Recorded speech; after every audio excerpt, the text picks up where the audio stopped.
的宇宙，歡欣的宇宙，蹦蹦跳，哈哈笑，是我小時候。香港電台喺1977年首度製作電視兒童劇《小時候》，將當時兒童世界嘅喜怒哀樂帶到觀眾眼前。而劇中嘅主角之一何嘉琪就係由我黃舒淇飾演。由當年10歲嘅小朋友變成而家嘅我，38年嘅時間真係過得好快。咁但係當年拍攝時候嘅感受，尤其係啲開心嘅回憶，我到而家仲記得好清楚，好難忘。我哋就由今日開始，一連4個星期一至星期五，每日送上2個故事，同香港嘅大朋友小朋友一齊重溫我哋嘅小時候。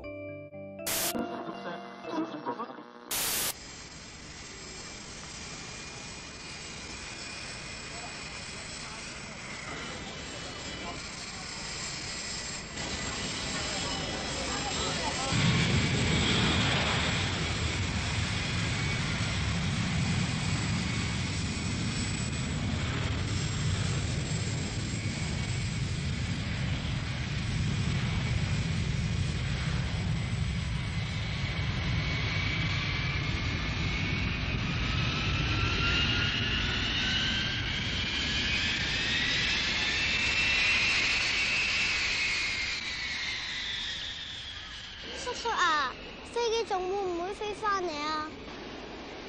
梗係會啦。咁幾時先翻嚟啊？2、3日到啦。咁爸爸媽媽咧？佢哋啊，可能會遲啲啊。點解要遲啲啊？飛機會飛，但係爸爸媽媽唔會飛喎，梗係遲一啲啦。冇錯啦，嘉琪講得啱啦。嗱，冇講咁多啦，我哋翻屋企啦，好唔好？啊！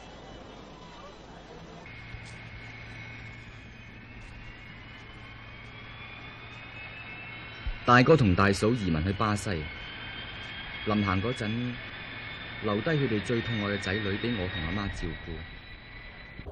雖然佢哋咁信任我哋，不過我一啲都唔感激。並唔係我唔中意細路仔，諗翻起從此之後要負責照顧呢2隻馬騮啦，都唔好話唔頭痛嘅。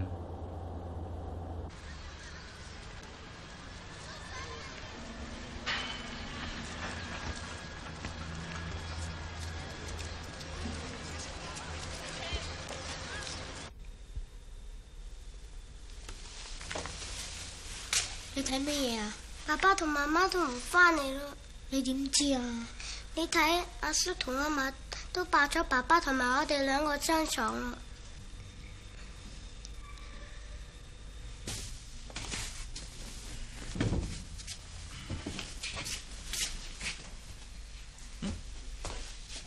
做咩事啊？啊？咩事啊？今日我哋瞓邊度啊？小文，你過嚟。嗱，而家你哋係大個噶咯噃，咁好應該自己瞓喺張床噶。咁所以叔叔呢養張床俾2個瞓。嗱，嘉琪你瞓上面啦，小敏你瞓下面，咁好唔好啊？好唔好啊，小文？你瞓啦。你瞓。阿咩？翻嚟啊！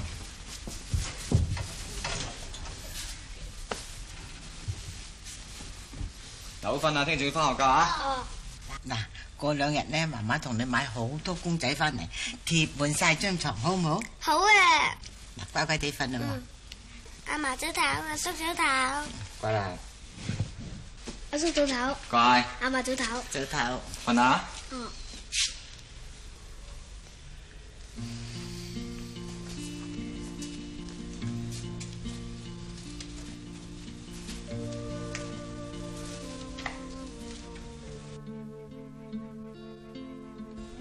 哥哥啊，巴西喺邊度噶？喺南美洲噶啦。咁南美洲有幾遠噶？由呢度出九龍，大概要1萬倍咁遠噶。咁我哋要行幾日先到啊？我都唔知噶，因為我都未行過。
係志文。Lisa，早晨。乜你都坐火車翻工嘅咩？唔係，我坐電單車噶嘛。送兩個侄翻學啊嘛。係啊，我見你好耐咯喎。係啊，好耐冇見。因為嗰次我見你哋話請我睇咩戲嘅？賭明係嘛？係啊。好睇㗎。幾好睇。好耐冇見你媽咪啦，我問下佢啊。往過下車，現在到站，暫時請不要橫過車路。請暫時不要橫過車路，請勿企近月台邊緣。往過下車，現在到站。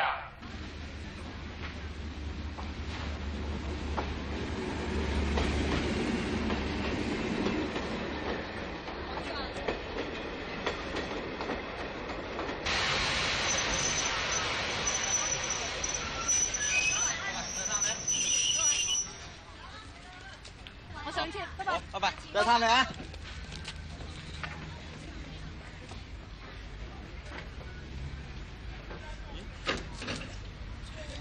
小文，嘉琪，小文，嘉琪。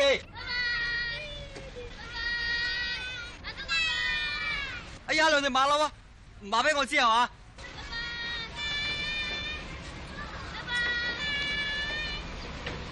死你！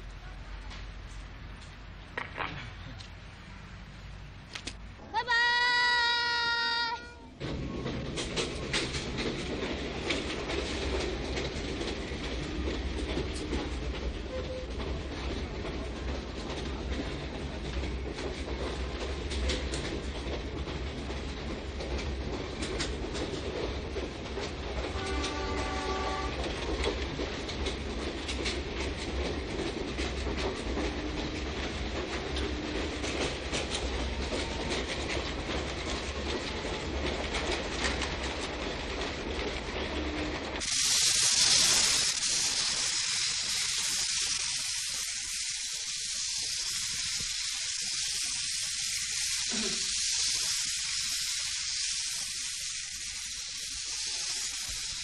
日子過得真係快，眨下眼又過咗半年。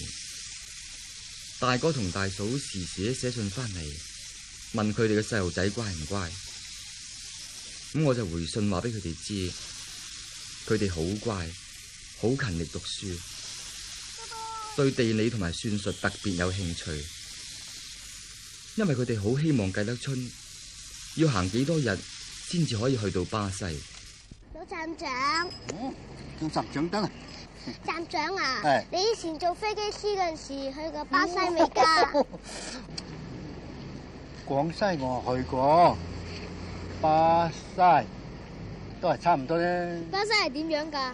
哦，啲地方好大好大，喺空中上邊望落嚟咧，一架火車咧，好似嗰啲餵金魚嗰啲紅蟲咁幼咋。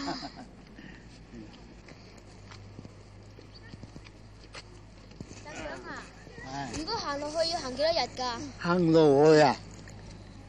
點得啊？你咪話走勻全世界嘅，而家巴西你應該去過㗎啦。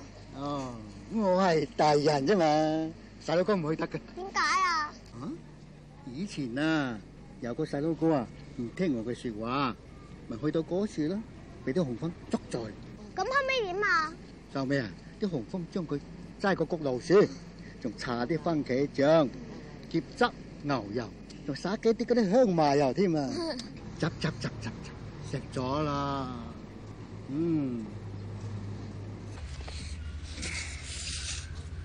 不過咧，嗰個細蚊仔咧好曳嘅，我叫佢唔好去啊，佢偏要去。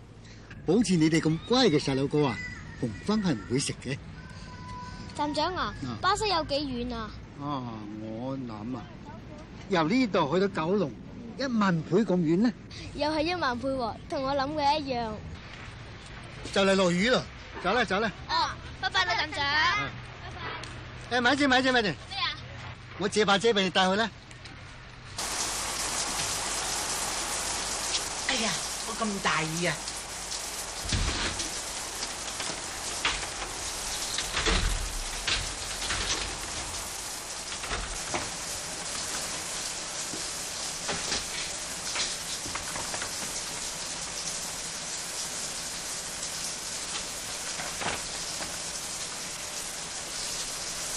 雨，嗰度隻馬騮仔唔翻得嚟添噃。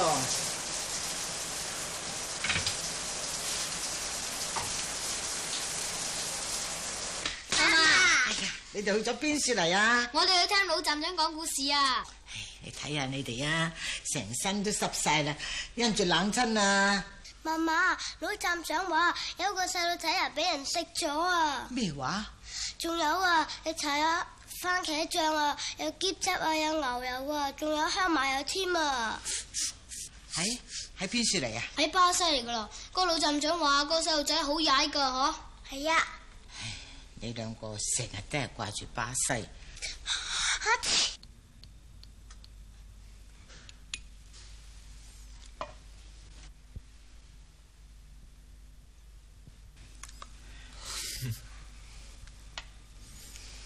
嗱，小敏啊，你整乖乖地自己飲咗佢咯噃，記得啦。你睇住佢啦，我做埋啲嘢先。得啦。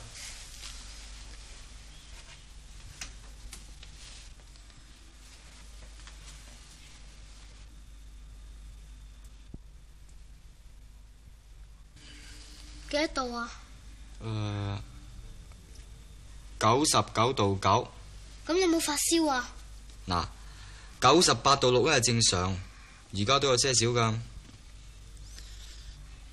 跟我出嚟。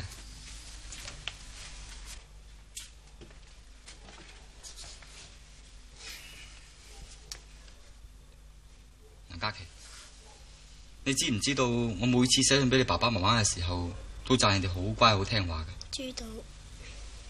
雖然而家你仲係細路仔，但係爸爸媽媽唔喺度，你就要負責照顧妹妹噶啦噃。咁點解放學之後你唔即刻帶我翻屋企同我周圍去玩？不過我想知道巴西。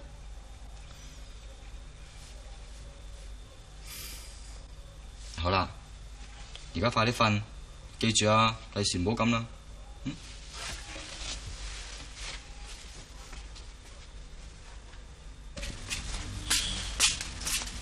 哥，小敏你點啊？我好返好多啊！你想我幫你做啲咩啊？我唔中意飲嗰啲藥水，你幫我飲啲好冇啊？咁啊，好啦。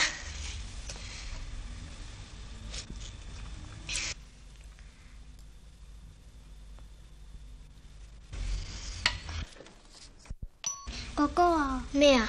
醫生話呢個星期我唔返得學啊！咁你啲功課追唔追得上噶？唔怕，你可以幫我補習噶。咁啊？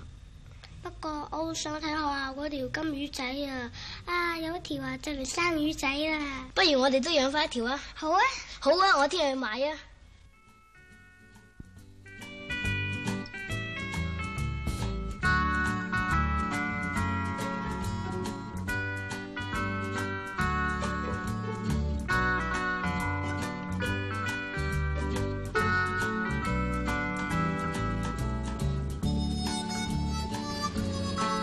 細路，你企喺度做咩啊？阻住我做生意啊！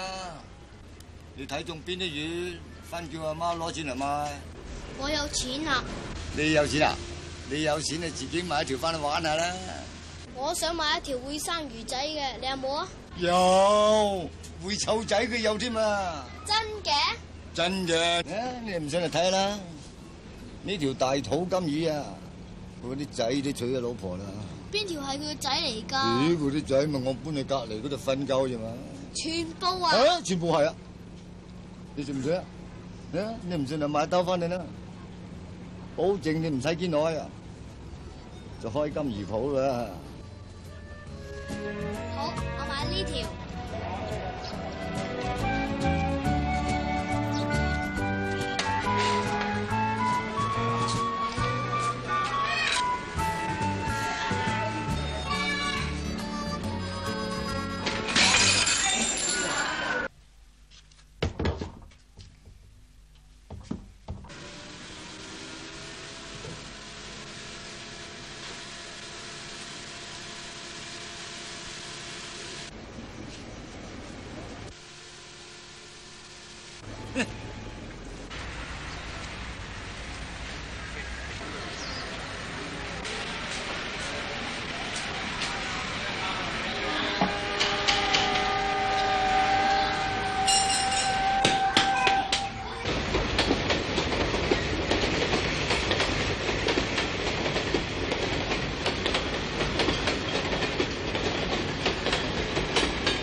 啊？下一班車幾多點啊？6點23分啊！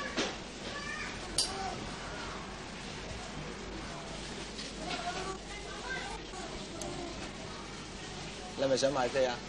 唔買啦。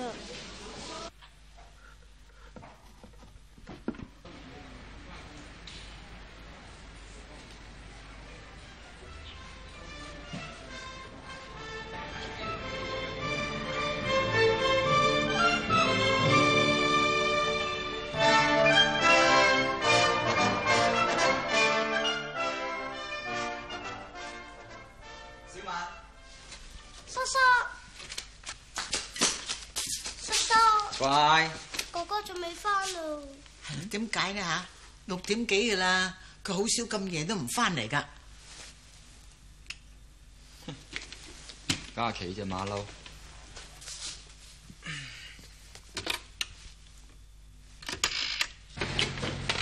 喂，我係。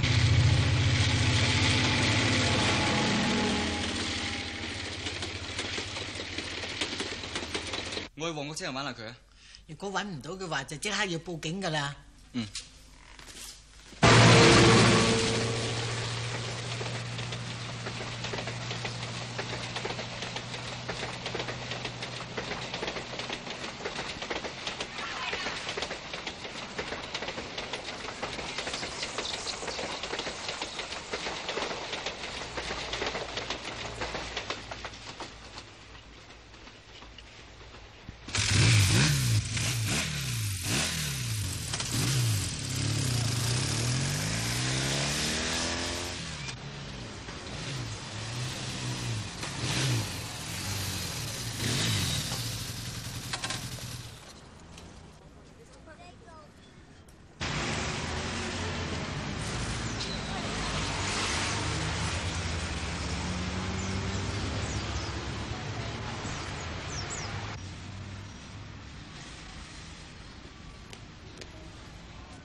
冇喎，我哋放咗學好耐啦喎。冇啊？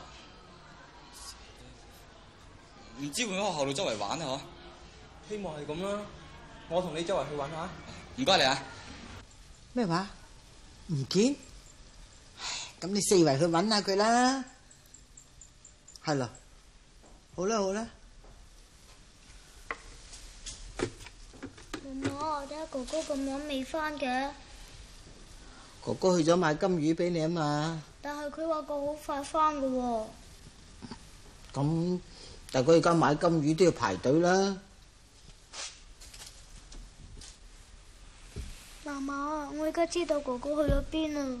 你知去咗邊度啊？哥哥去咗巴西揾爸爸媽媽。巴西嚟呢度咁遠，就算叔叔啊都唔知定去啦。哥哥知啊。係老站長話俾佢聽嘅。老站長話俾佢知，即係傻女。就算哥哥去啊，佢都會帶埋你去啦。哥哥梗係見我病咗，自己一個人去咗啦。媽媽，我都要去巴西。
點啊？揾到未？你有冇學校揾啊？我揾過㗎啦。咁啊？咁點啊？我都唔知點好。咁不如報警啦。嗯。誒，嚟咗啦，嚟咗啦！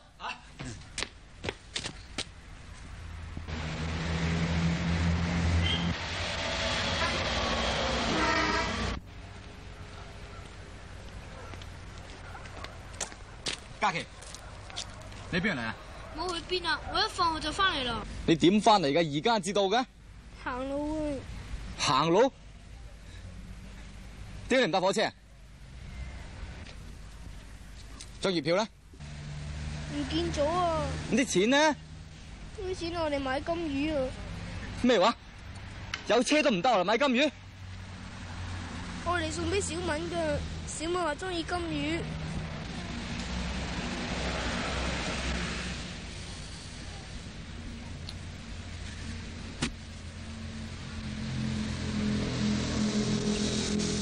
隻馬騮。叔叔。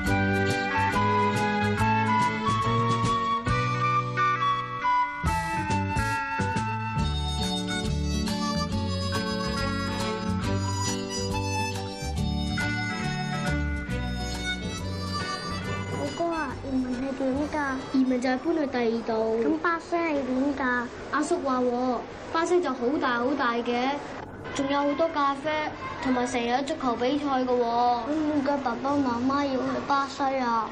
或者媽媽中意飲咖啡啦，爸爸都唔中意打波嘅。或者嗰度啲屋靚咧？呢度唔靚咩？佢哋要賺錢翻嚟養我哋噶嘛？呢度唔賺得咩？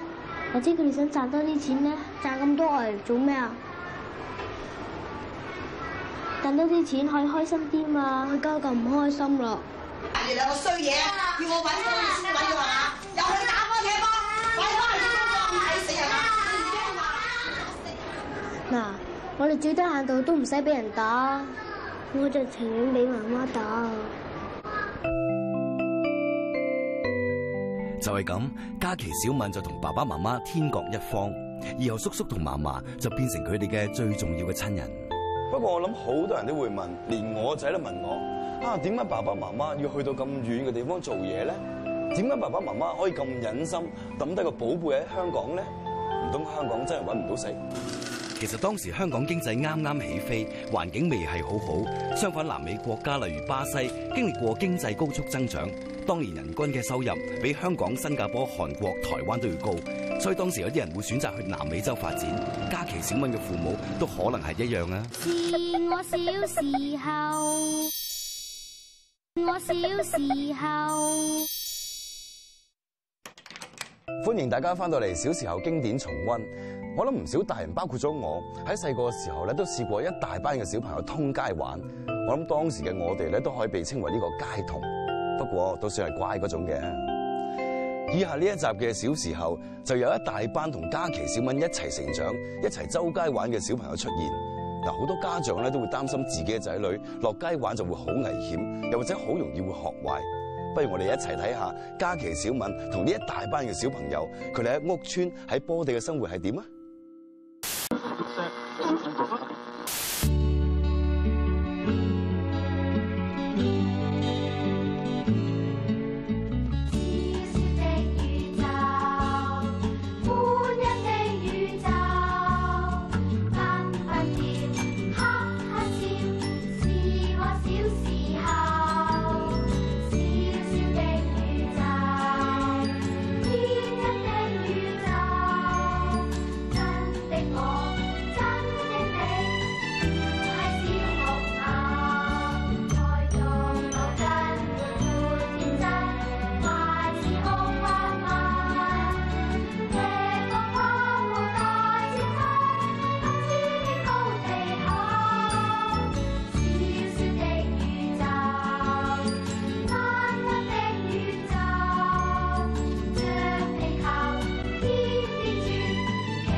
你兩個做乜嘢啊？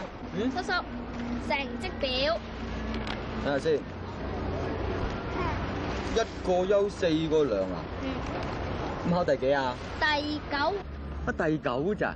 第9都算好噶啦。阿李寶祥佢考28啦，佢爸爸開心到飲咗5樽酒啊！仲有啊，佢爸爸食咗1隻油雞半日燒鵝啊！考28啦，歡喜成咁樣啦。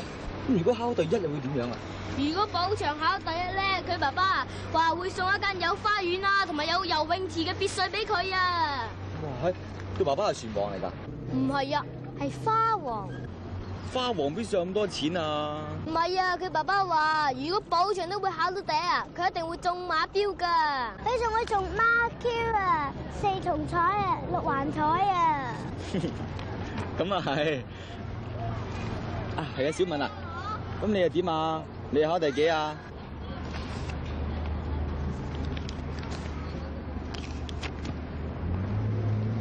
哇，5優1良啊！全班第1。哇，好嘢喎！嗱，你哋咁叻，叔叔咧要獎勵下你哋。你哋想要乜嘢啊？電單車啊？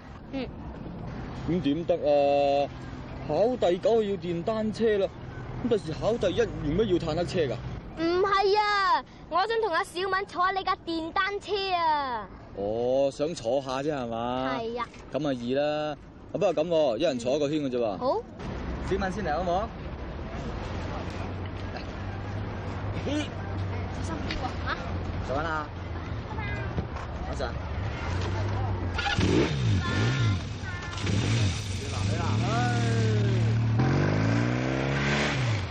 拜拜，拜拜。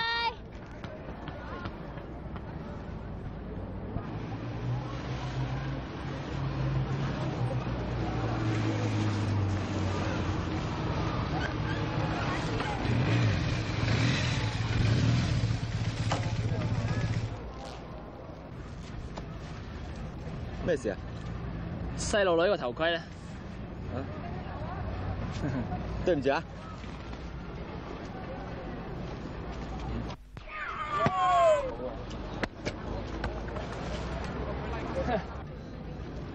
嗱，係咪咧？政府嘅規定咧，點都係對你哋市民有益嘅。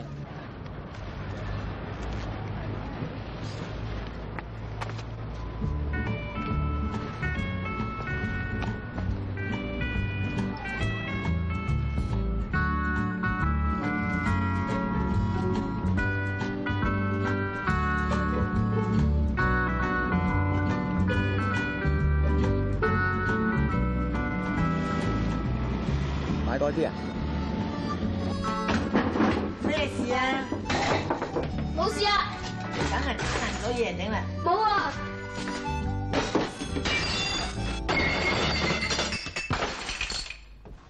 為咗鼓勵嘉琪同小敏，我送咗個足球俾佢哋。本來呢份禮物係幾有意義㗎，點知一到佢哋手啫，威力仲猛過原子彈。唉，而家呻笨得太遲啦。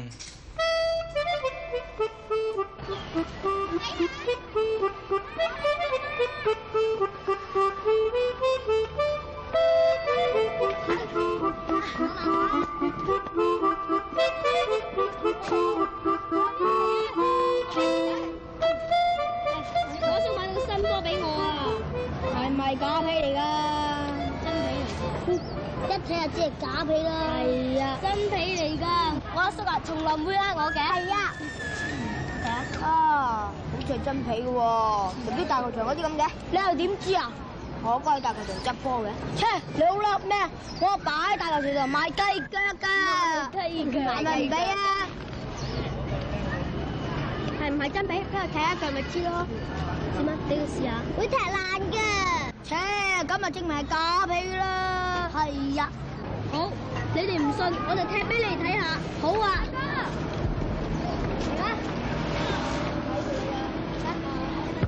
哇！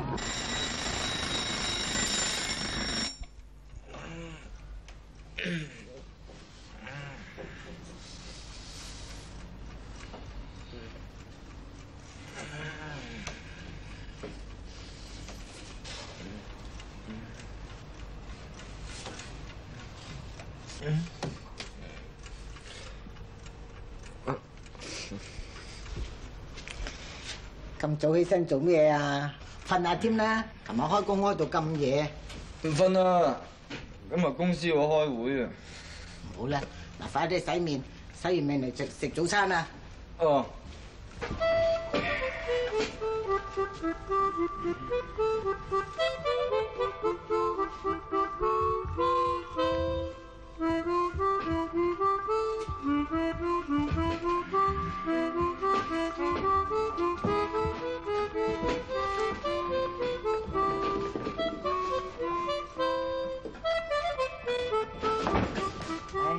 點啊？落唔落到床啊？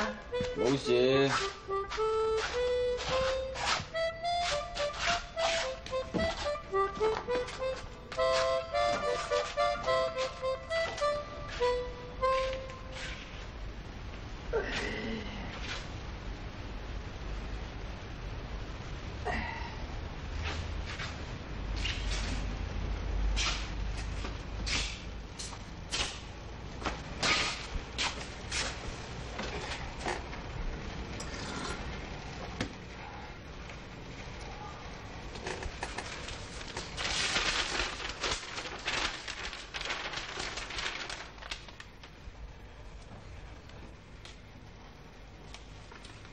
家豪同埋小敏咧，我趕晒你哋出去啦。點解啊？點解？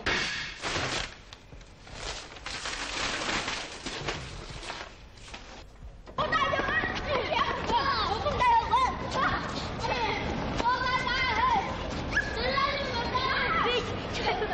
唉，點可以俾佢哋喺度踢足球㗎？點都好過喺屋企度踢啦。咁踢爛嘅玻璃窗點算咧？你買足球俾佢哋嗰陣時就應該諗到嘅啦。我諗住足球我嚟射龍門嘅啫，點知仲可以射窗門嘅喎。喺我哋屋企附近住咗好多小朋友，佢哋個個都天真活潑，不過亦係製造麻煩嘅高手。嗱，只要聽下佢哋嘅花名，你就知道佢哋幾本領高強嘅啦。最出名嘅咧就係腫雞腳，大名李寶祥，仲有佢嘅細佬兼屬下寶陽，呢個就係大牛黃志雄啦。周圍國身手靈活，外號孫悟空，仲有好多好多嘅，慢慢你就知嘅啦。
不如我哋組織個足球隊啦，唔好亂打啦。好啊！我哋日日練波，我又可以參加比賽。咁我哋同邊個打？嗱，精工啦、魚丸啦、流浪啊，仲可以同巴西同埋英國打添噃。咁我哋夠人打噶啦？實夠嘅，只要你哋選我做隊長啦。選埋我做副隊長啦。我啊仲可以做教練添喎。選埋我做副教練啦。我就情願大牛做隊長啦。係啦，我贊成啊。我唔贊成啊。我都唔贊成啫。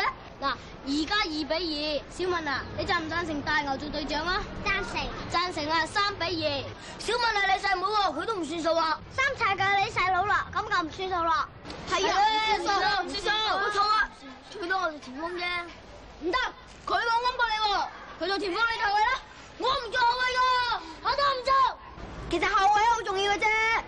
射門嗰個係前鋒喎。係啊，後衛都可以射㗎。但係後衛啊，由後邊帶到前面點樣射喎？我唔夠氣啊！前鋒走得仲多啦。我唔使走嘅，我技術好就得啦。好啊，我哋而家就去比下技術。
唔算啊！有咩理由啊？我受傷喎。邊度受傷啊？腳趾尾痛啊！俾我睇下。好啦。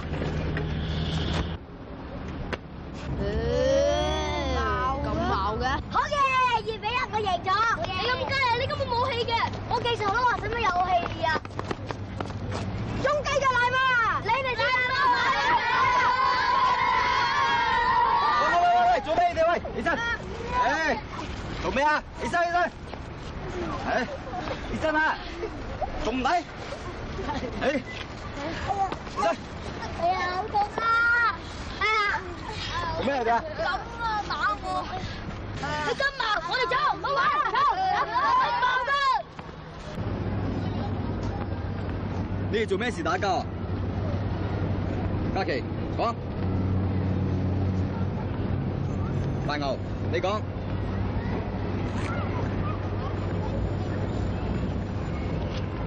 阿小敏，話俾我知，佢哋做咩事打交？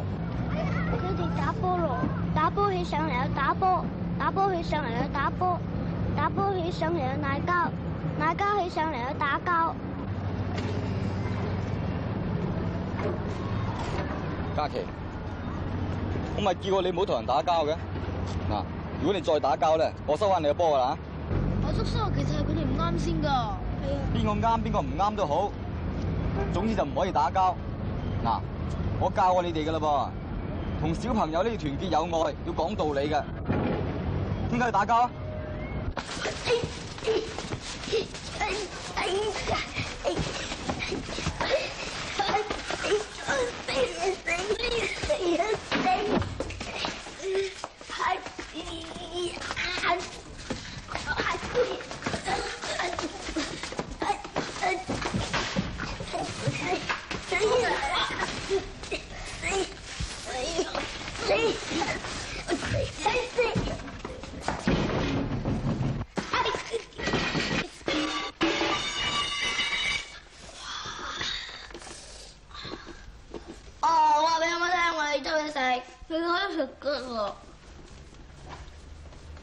喂，好唔好食啊？好食啊！邊個有食咗幾粒啊？好啊。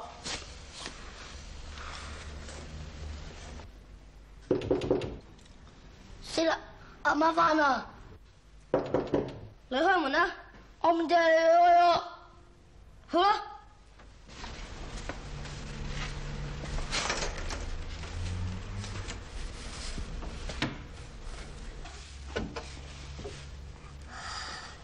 係我啊，開門啦！哎，原來總雞又同你生仔，好嘛？收門啦！唔係，同你傾啊！喂，食小飛象，好在未阿媽翻嚟啫。嚇得我啊！喂，你哋喺度做咩啊？冇嘢，我哋幫阿媽食緊啲嘢啫。幫阿媽食嘢又唔叫我哋幫手，我哋已經食咗好多啦。第時啊，你阿媽叫你食嘢嗰陣時啊，記得叫我幫手啊。仲有我啊！如果阿媽打我哋屁股，咁你哋幫唔幫手啊？幫你阿媽買雞毛掃啫。哎，好啦，唔好講嗰啲啦。而家我哋呢度咧就講一件正經事，我哋要組織一個無敵足球隊。無敵足球隊？冇錯啦，就係冇人夠我哋打嘅。我哋要打敗何嘉琪嗰隊。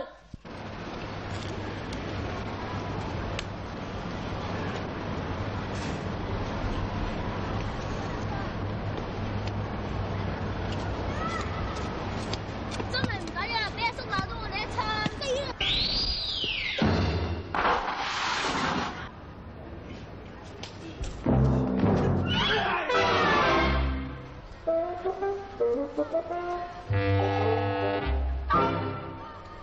死啦！而家點啊？不如你偵察下。喂，係啊，快啲去！我啊，去啦！快啲啊！快啲救幫我搬翻嚟！快啲啊！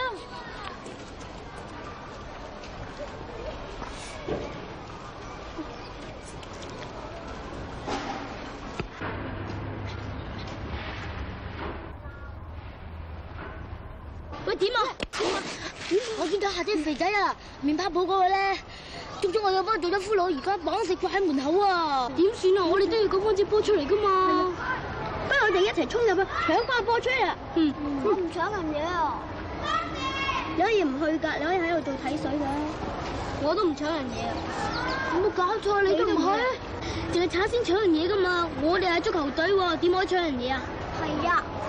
咁我哋而家點啊？不如我哋大家夾錢同佢買翻個波翻嚟啊！有咩理由喎？個波本應係我哋噶嘛。係啊，有咩理由喎？不過我哋隻波打親人哋嘛。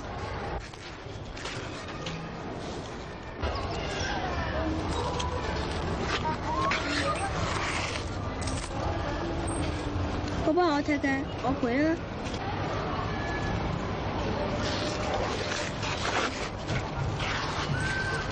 嗱，呢度2個半，呢度5毫子係我嘅。嗱，俾你啦。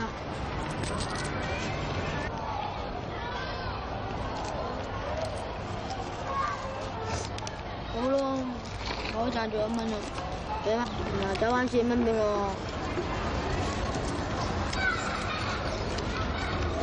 小文啊，你估你係咪最憎人歡喜啊？係。不如你幫我哋交罰款啦。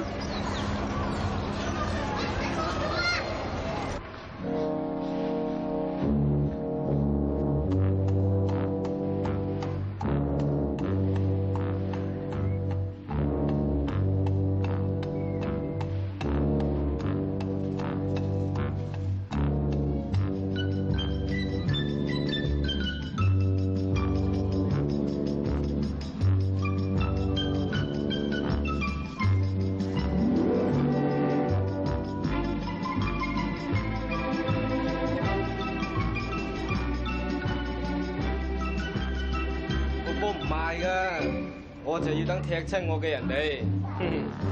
如果俾我捉到佢咧，我就要打佢100下屁股，200下手板，300篇抄書添。個波係我哋噶。哦，原來係你，好快啲講啦，係邊一個踢入嚟嘅？等我拉佢上差館，嚇！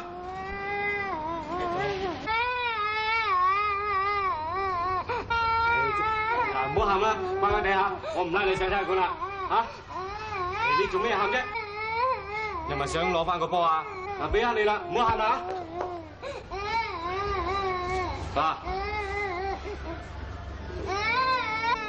嗱，你做咩喊啫？係乖乖地唔好喊啊！食曬你啊！乖啊，算我買咗你啦。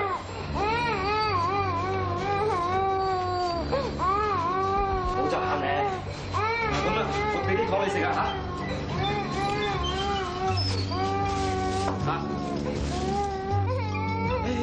你仲喊做咩啫？我唔理你啦，你再喊我唔理你噶啦。小姐啊，小姐，你唔好再喊得唔得？咁啦。嗱，俾本漫畫你啦，唔好喊啦。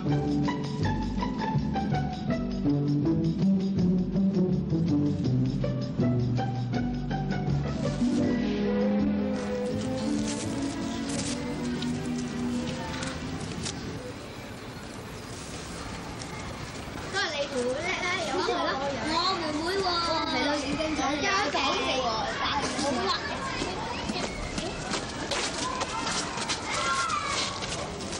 喂，我哋呢隊就係無敵足球隊，今日我哋準備同你大決鬥啊！睇下啦，呢就係我哋隊員啦，前鋒李寶陽，我就係三齊啦。前鋒鐵頭軍，龍門小飛象。後備球員基辛格，好嘛？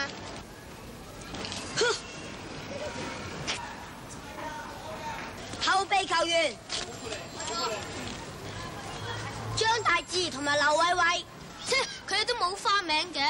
我就係叫董事長，佢叫餵食貓。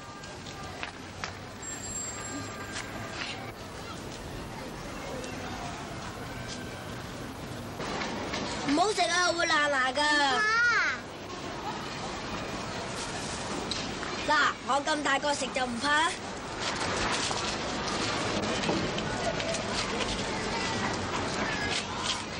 食糖嘅時候啊，我諗冇人會記得比賽嘅事嘅。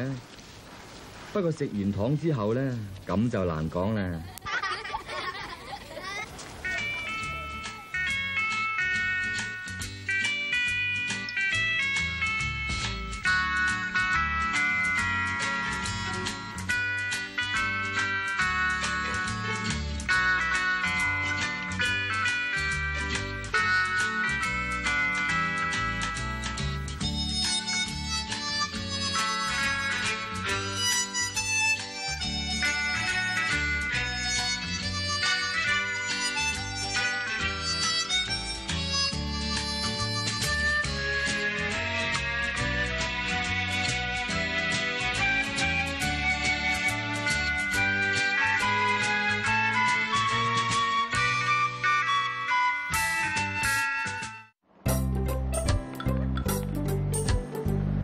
啱啱睇過嘅街上足球隊，大家都知啦。我哋有隊波咧，就叫做無敵足球隊。咁個隊名又真係幾勁下嘅。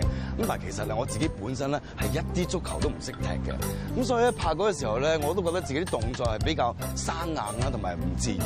最慘有一樣嘢就係導演咧就要求有個鏡頭咧，就要我同阿總一腳各自擺出一個咧要威風同埋帶啲招積感覺嘅 pose。我自問咧自己又招積唔起，咁所以喺拍嗰陣時候咧都有啲緊張同埋有啲壓力。